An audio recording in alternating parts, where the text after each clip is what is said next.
Sir क्या कहेंगे जिस तरीके से झारखंड के हालात हैं और जिस तरीके से वहाँ पे अरगोल पे निकल रहे हैं कांग्रेस के सांसद के घर से कई तरह के सवाल उठ रहे हैं। देखिए, मुझे तो बड़ा आश्चर्य है, आजादी के बाद किसी भी दल के सांसद के घर से इतनी बड़ी मात्रा में कैश नहीं पकड़ी गई होगी। सैकड़ों करोड़ों रुपए का कैश सांसद के घर से मिलता है और पूरा इंडी अलायंस मौन है इस करप्शन पर। मैं तो पूछना चाहूंगा इनके साथियों को, कांग्रेस का मौन तो हमें समझ में आता है क्योंकि इनकी फितरत ही भ्रष्टाचार की है, परंतु चाहे तृणमूल कांग्रेस हो, चाहे जेडीयू हो, चाहे आरजेडी हो, ये सारे दल डीएमके सहित चुप बैठे हैं। सपा भी चुप बैठी है, कोई रिएक्शन नहीं। अब मुझे समझ में आ रहा है कि मोदी जी के खिलाफ ये जो एक प्रचार अभियान चला कि एजेंसियों का दुरुपयोग हुआ है, वो क्यों चलाया गया?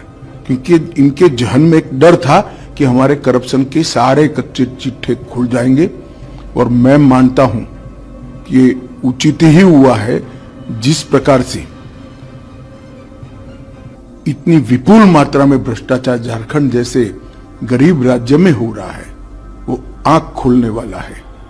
और ये जो राजनीतिक प्रोपेगेंडा करते हैं एजेंसियों के दुरुपयोग का, उनको ये अपने आप ही उनके ही कृत्य से जवाब मिल गया है।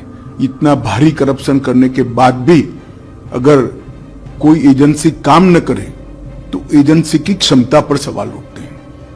और मैं मानता हूं कि राहुल गांधी से लेकर इंडी अलायंस के सभी लोगों ने इसका जवाब देना चाहिए। भारतीय जनता पार्टी ये मसले को बहुत नीचे तक, इस देश के जन जन तक ले जाएगी और जागरूकता लाने का प्रयास करेगी। हमारी लड़ाई 2014 से भ्रष्टाचार के खिलाफ है। ढेर सारे कदम नरेंद्र मोदी सरकार ने उठाए हैं, प्रधानमंत्री जी ने उठाए हैं, और इस दिशा में हम जन जागृति लाकर इसको जरूर लोगों तक पहुंचाएंगे। सर अगर आप बिहार आए हुए हैं, ईस्टर्न सेंट्रल का मीटिंग है, तो कैसी रही मीटिंग? और यहाँ पे कहा जा रहा है कि जातिगत सर्वे जो है उसको लेकर भी बार बार सवाल उठाए जा रहे हैं। देखिए, मीटिंग तो बहुत अच्छी रही और जितने भी मुद्दे थे इस पर कोई ना कोई निर्णय हुआ है। कुछ मुद्दों में कमेटी बनी है, कुछ मुद्दे रिजॉल्व हुए। जहां तक जातिगत सर्वे का सवाल है, ये जातिगत सर्वे का निर्णय तभी किया गया जब भारतीय जनता पार्टी बिहार सरकार में हिस्सेदार थी। हमने जब ये रिजोल्यूशन आया, बिहार में इसका समर्थन भी किया था, और सर्वे होने के बाद जो रिपोर्ट आई और एक कानून आया, इसका भी भारतीय जनता पार्टी ने समर्थन किया है और सर्वानुमत से बिहार असेंबली ने इसको पारित किया है। परंतु सर्वे के अंदर ढेर सारे सवाल उठे, मेनली मुसलमान और कुछ जाति विशेष को ज्यादा तवज्जो देकर छोटी पिछड़ी जातियों को अन्याय करने का सवाल बार बार उठ रहा है। कई सारे छोटी पिछड़ी जातियों के डेलीगेशन भारतीय जनता पार्टी के नेताओं को भी मिले हैं, आरजेडी के नेताओं को भी मिले, जेडीयू के नेताओं को मिले। मेरा तो आग्रह होगा कि सारे जो सवाल उठे हैं वो सवालों का समाधान तुरंत करना चाहिए।